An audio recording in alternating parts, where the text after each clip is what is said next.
बच्चों, प्रतिरोधों का संयोजन। प्रतिरोध मैंने पिछले टर्म पे आपको बताया था कि किसी पदार्थ का गुण है जो उसमें धारा प्रवाह के मार्ग में बाधा डालता है। अब ये प्रतिरोध माना हमें अलग अलग दे रखे हैं, तो हम उनको दो तरीके से जोड़ सकते हैं, एक श्रेणी रूप में, एक समांतर रूप में। श्रेणी रूप में क्या होता है, इसको बोलते हैं बेटा श्रेणी संयोजन। आपने छोटी कक्षा में पढ़ा है।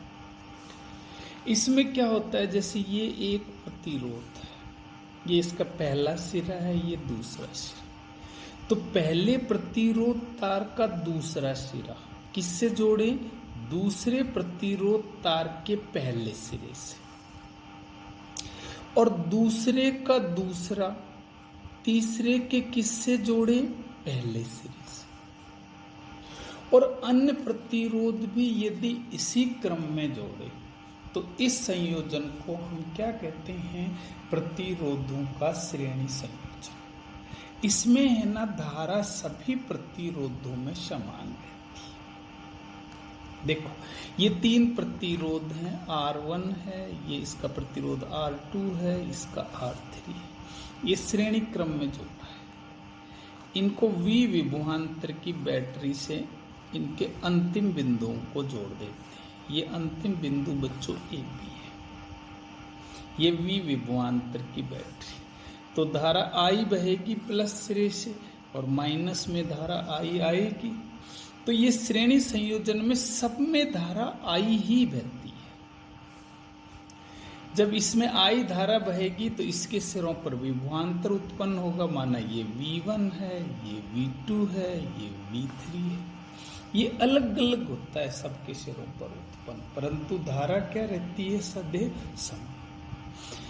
अगर मैं इस संयोजन को देखूं तो ये कुल विभवांतर किसके बराबर होना चाहिए? तीनों के सिरों पर उत्पन्न विभवांतर की या वोल्टता की। देखो बच्चों, अब ओम के नियम से अगर मैं पहले प्रतिरोध को देखूं, ओम के नियम से देखो तो ये V बराबर क्या सूत्र होता है? IR। पहले का क्या है? V1। I समान है R1। ऐसे दूसरे के लिए क्या लिख सकते हैं? IR2। तीसरे के लिए क्या लिख सकते हैं? IR3। देन V बराबर क्या हो गया? IR1, IR2, IR3।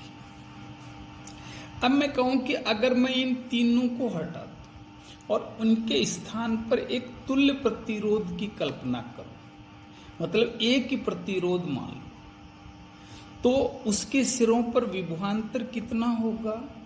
V बराबर I, उसमें धारा बहेगी, और उसका प्रतिरोध कितना है? माना RS। ये S है ना, ये श्रेणी के लिए है। RS श्रेणी संयोजन का तुल्य प्रतिरोध। तो ये वैल्यू अब यहां पुट कर दो। IRS, IR1, IR2, IR3, IRS।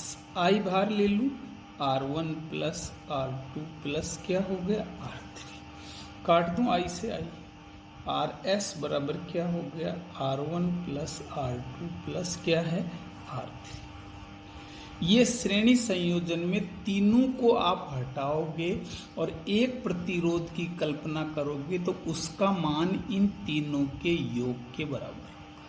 5 लगाओगे, पांचों का योग। 6 लगाओगे, 6 का योग। n लगाओगे, n का योग। इसमें तुल्य प्रतिरोध है ना, इन सब का योग है, तो इन सबसे बड़ा आएगा। R1 से भी बड़ा होगा, R2 से भी होगा, R3 से भी। तो अगर श्रेणी संयोजन करोगे ना तो तुल्य प्रतिरोध का मान बढ़ेगा। अब है समांतर संयोजन। कैसा है बच्चों? समांतर संयोजन। इसमें क्या है कि जो सभी प्रतिरोध है ना, उनका एक सिरा है ना किसी एक बिंदु से जुड़े और दूसरा सिरा है ना किसी दूसरे बिंदु से जुड़े।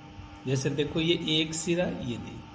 अब इसका देखो दूसरे का, ये दूसरा है। देखो बेटा, ये देखो, ये तीसरा है, देखो ये इन सब के एक सिरे एक स्थान पर, जैसे माना ये ए टर्मिनल है, ये किस पे जुड़ रहे हैं, बी पर। माना इसका प्रतिरोध R1 है, इसका R2 है, इसका R3। तो मैं कहूँगा कि ऐसा संयोजन जिसमें सभी प्रतिरोध है ना, उनका एक सिरा किसी एक स्थान पर जुड़े हो और उनके दूसरे सिरे किसी दूसरे स्थान पर जुड़े हो, तो इसे समांतर संयोजन कहते हैं।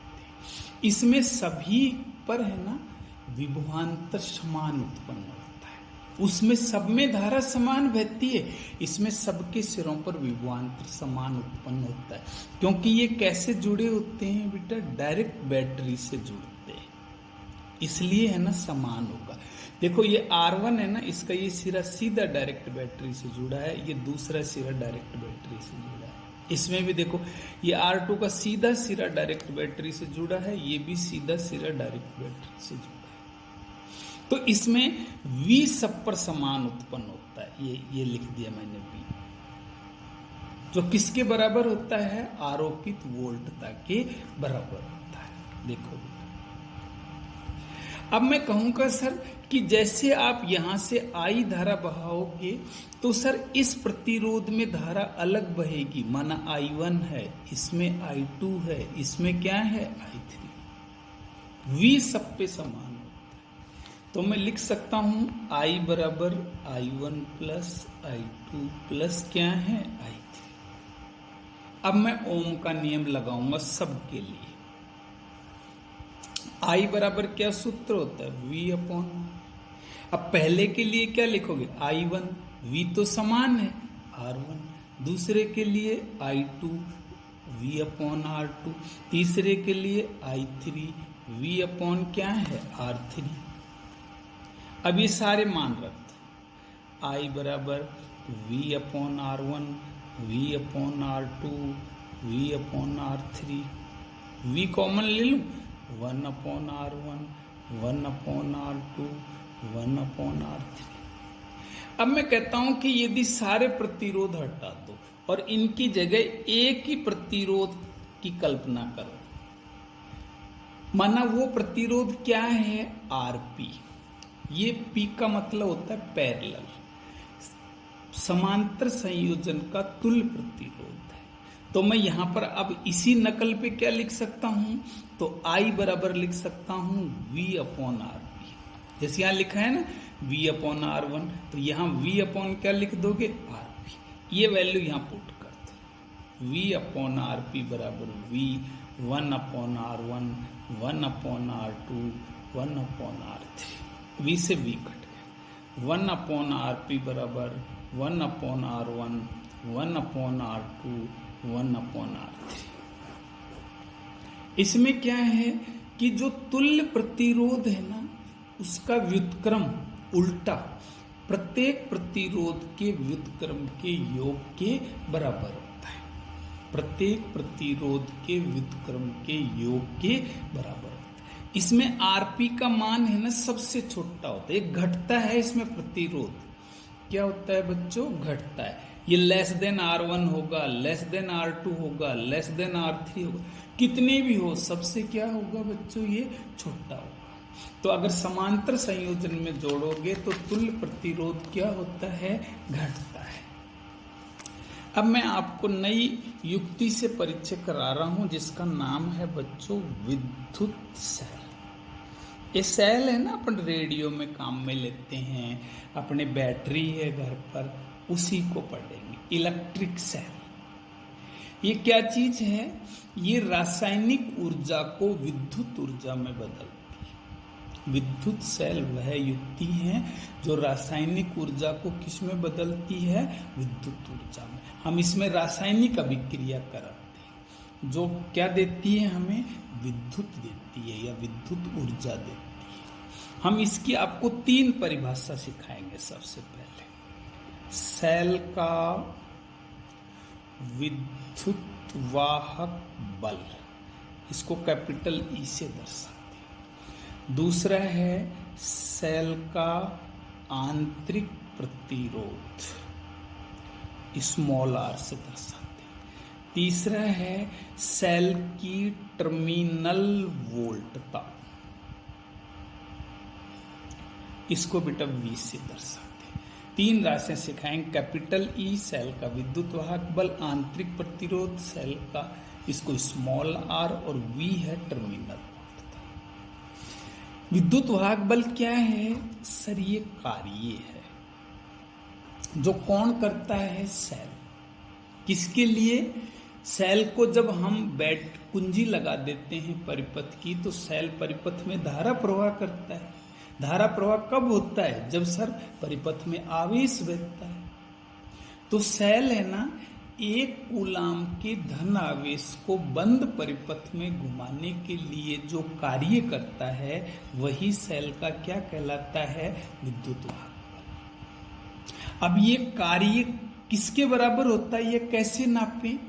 इसका सरल तरीका है कि सेल है ना, उसको आप काम में मत लो या उससे धारा मत लो, तो उसके सिरों पर जो वोल्टता पैदा होती है वो ही उसका विद्युत वाहक बल है। जैसे अपन 1.5 वोल्ट का सेल अपने रेडियो में काम आता है, आप जब इसको काम में नहीं ले रहे हो और नया सेल लेके आए हो, तो इसका विद्युत वाहक बल कितना होगा?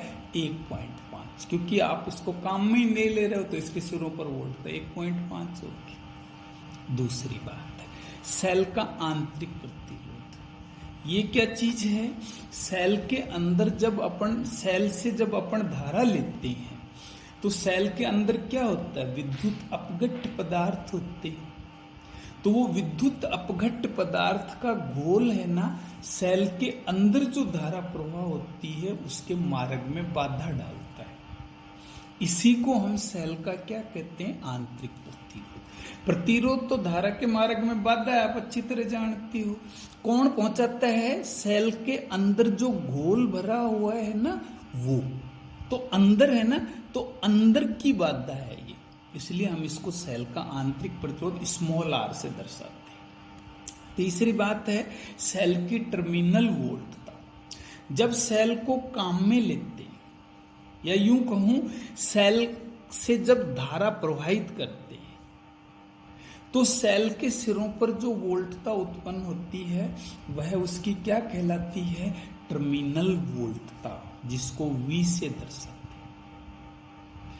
अब इन तीनों में क्या रिलेशन है कि सर जब हम सेल को काम में लेते हैं, काम में लेने को कहते हैं निरावेशन करना, डिस्चार्ज करना, तो सेल का विद्युत वाहक बल होता है ना, वो किसके बराबर होता है? टर्मिनल वोल्टता प्लस सेल के सिरों पर विभव पतन, सेल के अंदर विभव पतन, क्योंकि सेल के अंदर प्रतिरोध है ना जो विभव का पतन करता है।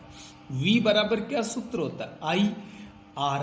R क्या है? ये आंतरिक प्रतिरोध पतन कर रहा है, तो ये E बराबर V माइनस I R। देखो I R बराबर क्या लिख सकता हूं? E minus V। R बराबर क्या हो गया? E minus V upon I। हम I बराबर क्या लिख सकते हैं? V upon R। तो R बराबर हो गया बेटा E minus V upon R। ये घूम के ऊपर चला जाएगा। R बराबर हो गया E minus V upon V गुणा R। ये सेल के आंतरिक प्रतिरोध का सूत्र है। आप यहां से टर्मिनल वोल्टता देखोगे ना, तो हम लिख सकते हैं V बराबर E माइनस I R। और जब सेल को आप चार्ज करते हैं, डिस्चार्ज हो जाता है ना, फिर अपन चार्ज करते हैं, तो हम इसको लिखते हैं E प्लस आई आर। जब चार्ज करते हो तो टर्मिनल वोल्टता बढ़ती है, और जब काम में लेते हो तो घटती है। अब सेल को यूं नहीं लिखेंगे, ये तो आदर्श सेल का प्रतीक होता है। जब इसका R बराबर क्या है? 0। अगर R 0 नहीं है ना, तो ये सेल हो गया है। अब सेल को ऐसे लिखेंगे बेटा, ये तो R अगर 0 हो ना, जब तो ये नहीं, अब तक तो अपन आदर्श सेल मानते आ रहे थे, तो अपन क्या है, इसको नहीं लगाते थे, E लिख देते थे। लेकिन आदर्श सेल नहीं है तो उसका आंतरिक प्रतिरोध R होगा, तो अब ये दोनों हमें है ना दर्शाने पड़ेंगे, इसलिए ये सेल का प्रतीक होता है।